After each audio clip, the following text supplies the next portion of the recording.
querida. Gracias. So we're gonna jump right in. Today we wanted to talk about the Afro-Latina experience and the racism within the Latino community. And this is coming from the recent comment by Ronnie Figueroa in Univision. But we could go on and respond to him. But we deal with this on a continuum. So responding to him and his comment directly is almost like minimizing the depth of this, and it's bigger than him. That's right. He just got caught on tape, and and was able to, and we were able to see it. A couple of things. Let's get specific with him, and then we'll go out. Is he made the comment calling Michelle Obama, referring to her looking like Planet of the Apes, which is basically calling her a monkey. He had an opportunity to step back while on the show, to step back and say, okay, maybe I didn't need to say that. When the gordo was sort of like, oh, Rodney, pero es una mujer atractiva, and he still didn't back down. But then what happened is that he then apologized, but he didn't apologize in the way that said I was wrong. It was, oh, you called and I got fired, so I feel like I need to say this. I'm not this. I'm not racist. I'm not, I've done all this work for LGBT issues. And by the way, my father is Black. So a couple of things on that, which speaks to the historical piece of Latin America, is he has been accused or has been made jokes that he's been lightening his skin. At no point has he come out and said that his father was Black. So now he comes out and says, my father is Black, which speaks to the whole "y tu abuela donde está." I don't care how light you came out, but I want to know what your grandmother looked like. I want to know what your father looked like. And then all of a sudden we find out his father is Black. So why didn't we know that before?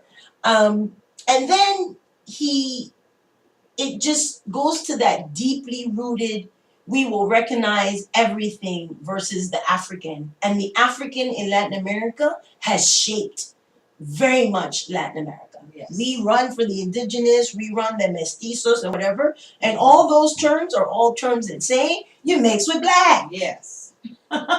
You're an Afro-descendiente, you're an Afro-descendant. So your experience, I mean, many. Which one comes to mind first? When I first started wearing an afro, some of the Latinas, of course, said to me, why are you cutting your hair? Why don't you wear it long? I said, because I'm celebrating my African ancestry. That's what I'm doing. But you shouldn't wear it like that. You look like them. I said, who are them? Who are you talking about? So I've always done a variety of things with my hair, because I'm not just one thing, I'm many things. And that's how I like it, that I have the choice to change up when I want to. So it's mostly the hair thing. But that you've seen it. Yeah, the hair thing they talk about, or they say, you're real light. I said, you must be mixed. I say, yeah, I am mixed with Jamaican and East Indian. I just happen to be born in Honduras. Or when I'm speaking Spanish, like I start to speak Spanish for having a little conversation or saying hello or whatever. Oh, where did you learn Spanish? That's the first thing. I said I didn't learn it. It's my language. It's my first language. Oh, where are you from? I said, I'm from Honduras. When the problem is that I say Hispanic because I refer to the white Spaniards as Hispanic, and the Black ones as Latinas, even though they don't know the difference there. But there is a difference. They don't want to, not that they don't want to, they're ignorant to our history. That's what, I'll put it mildly. And those that are not ignorant, they don't want to admit it. It's like even my own country people. I'm from the north of Honduras. Most in the north of Honduras is where you will find black people. If you went to the south, you won't find maybe a few, and you get a lot of stares because over there is the so-called white Spaniard mixed with they're the mestizos and they're the this and the other. So even in my country, a lot of people they still sweep it under the rug. They don't want to admit that we're there. We've been there. Been there. You know what I mean? But they don't want to admit. It's always the question of, where are you from? How you learn Spanish? Why you cut your hair like that? They're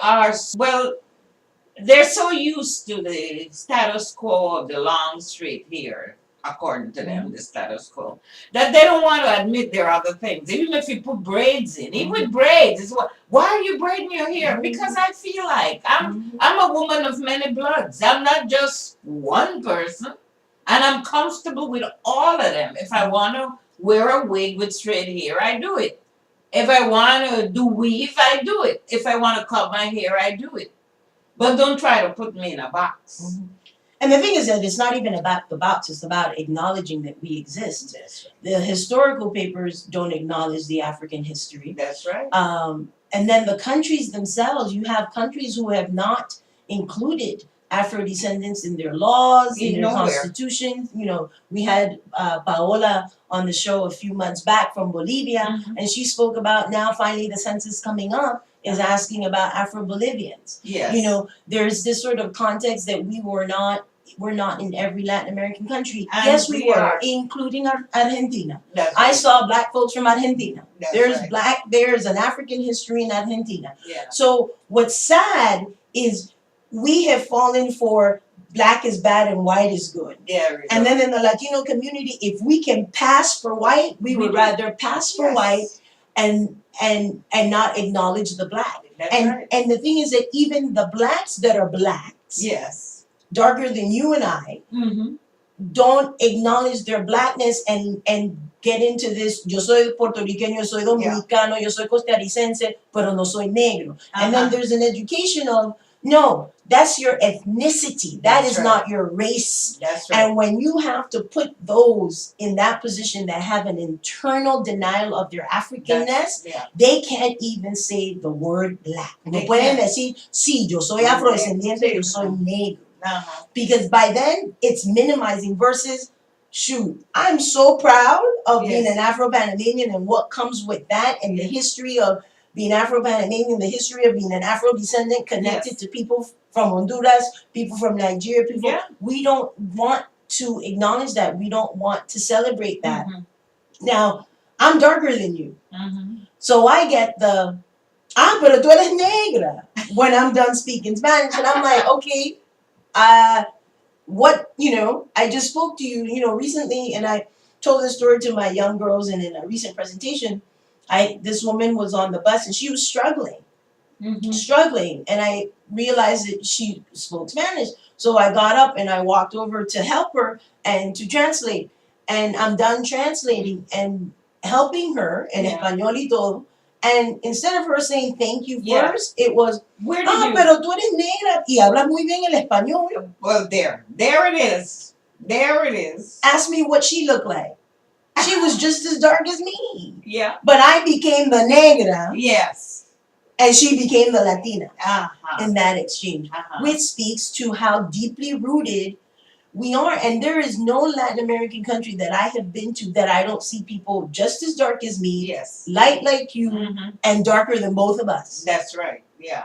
But the thing is that it's not even about, and what Rodney taught us is that it's not even about the color of your skin, because also the debate, there was a thing this week on MSNBC where this black woman was, and I'll look it up, she was speaking to DJ, this guy that's light skinned, and she went on and on and on and on and on about, she thinks that he was all cool and he's a rapper and whatever, and he was like, but I'm black. And it was just based on the fact that he was light skinned. Yes. And the thing is that I don't care how light you came, because all of us have the spectrum in our families. I mean, you saw my father. Be like, yeah, I didn't get any of that. you know. But the bottom line is we are Afro descendant. That's right. So there's an issue of you are black in skin, and then there's an issue of the roots, and we need to acknowledge the roots. And the sad part is that he didn't acknowledge that root in him until he was called out. Until he was called out, then all of a sudden we knew nothing about the fact that he had a black father. No, and he's been on this station for 15 years, and he never uttered a word. He's been talking about everybody, criticizing everybody, but never had he come out and said, I have a black father. But what it does, it speaks to black skin, white mask, or that whole, you have the skin, you have the roots, but you are walking with the mask of a colonizer, with the mindset of a colonizer. Exactly. And it goes back to that whole thing of the Willie Lynch letter. Teach them how to not like each other, teach them how to go against each other, and we have sadly fallen for it. So, we will continue. We're going to take a break. But call us in, 857-366-7256. If you're an Afro-Latino, Afro-Latina out there, call us in and tell us your story. It'll be great to hear from folks who have experienced some of the same things that Rhoda and I are speaking about. And also what you thought about what's been happening on a continuum. Because we're dealing with it from the Latino community, but then we also have the black community who doesn't see us as part of the black context because we are Latinos. So it's a double-edged sword. Exactly. We are the bridge between the two, but we become excluded at times from both sides. So call us in, 857-366-7256, and let's get into, hear your voices, hear what you have to say about this topic. Yo canto porque se escucha.